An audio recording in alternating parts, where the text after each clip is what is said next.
भारत विविधताओं का देश है, जहाँ हर कुछ किलोमीटर पर भाषा, बोली और संस्कृति बदल जाती है।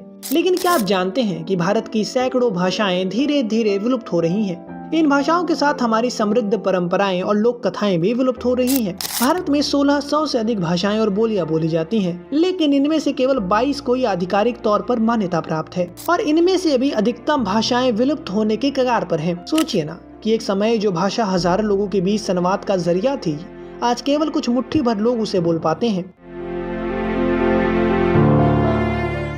अब सवाल ये उठता है कि इन भाषाओं के विलुप्त होने के पीछे कारण क्या है। सबसे बड़ा कारण शहरीकरण, जिसकी वजह से लोग गांवों से शहरों की ओर पलायन कर रहे हैं। और यह पलायन सिर्फ गांव से शहर तक का नहीं है, बल्कि मातृभाषा से मुख्य धारा की भाषा का है, क्योंकि शहरों में मुख्य रूप से हिंदी और अंग्रेजी का प्रयोग होता है और वहीं अंतर्राष्ट्रीय संचार और व्यापार में अंग्रेजी हावी होती जा रही है, जिसका सीधा प्रभाव छोटी भाषाओं पर पड़ता है और वह पीछे छूट जाती है। और इन भाषाओं को विलुप्त करने में हमारी शिक्षा प्रणाली ने भी कोई कमी नहीं छोड़ी, क्योंकि स्कूलों में भी क्षेत्रीय और आदिवासी भाषाओं की जगह हिंदी और अंग्रेजी को प्राथमिकता दी जा रही है। इसके कारण नई पीढ़ी अपनी मातृभाषा में पढ़ने के बजाय उन भाषाओं को अपना रही है जो नौकरी और उच्च शिक्षा में मददगार है। वहीं रोजगार और व्यवसाय में हिंदी और अंग्रेजी जैसी भाषाओं का वर्चस्व है, जिसके कारण लोग अपनी पारंपरिक भाषाएं छोड़ने को मजबूर हैं। नौकरी पाने और समाज में आगे बढ़ने के लिए मुख्य धारा की भाषाओं को अपनाना जरूरी हो गया है। सोशल मीडिया, टीवी, सिनेमा और इंटरनेट पर हिंदी और अंग्रेजी का बोलबाला है, जिसके कारण क्षेत्रीय भाषाओं का उपयोग घटता जा रहा है। डिजिटल प्लेटफॉर्म पर बहुत कम सामग्री स्थानीय भाषाओं में उपलब्ध होती है। कई माता पिता अब अपने बच्चों को पारंपरिक भाषा सिखाने के बजाय हिंदी और अंग्रेजी सिखाने पर जोर दे रहे हैं।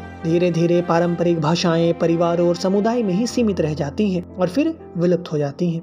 मेरे कहने का मतलब यह बिल्कुल नहीं है कि हमें हिंदी और अंग्रेजी जैसी मुख्य धारा की भाषा नहीं सीखनी चाहिए, बल्कि हिंदी और अंग्रेजी जैसी भाषाएं सीखना आज के दौर में जरूरी है। अंग्रेजी एक अंतर्राष्ट्रीय भाषा है जो नौकरी और उच्च शिक्षा के अवसर देती है। हिंदी हमारे देश की सबसे बड़ी संपर्क भाषा है जो हमें विभिन्न क्षेत्रों में लोगों से जोड़ती है। लेकिन क्या इसका मतलब ये है कि हमें अपनी मातृभाषा को छोड़ देना चाहिए?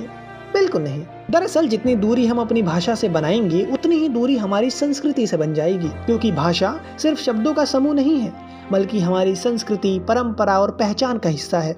या यूं कहूं कि जब हम अपनी मातृभाषा भूल जाते हैं तो अपने परिवार के बुजुर्गों और समुदाय से हमारा रिश्ता कमजोर हो जाता है। अगर हम अपनी मातृभाषा नहीं सीखेंगे तो आने वाली पीढ़ियों तक वो भाषा पहुंच ही नहीं पाएगी। सरल शब्दों में कहूं तो वो विलुप्त हो जाएंगी। अब इसका समाधान क्या है? इसका समाधान आसान है। इसकी शुरुआत घर पर मातृभाषा में बातचीत करने से कर सकते हैं। बच्चों को भी मातृभाषा सीखने के लिए प्रेरित कर सकते हैं। स्कूलों में क्षेत्रीय भाषाओं को बढ़ावा दिया जाए। 100 बात की एक बात, नई भाषाएं सीखने के साथ अपनी मातृभाषा को भी जीवित रखें, क्योंकि नई भाषाएं सीखना आज के दौर की जरूरत है, लेकिन अपनी मातृभाषा को छोड़ देना सरासर बेवकूफी।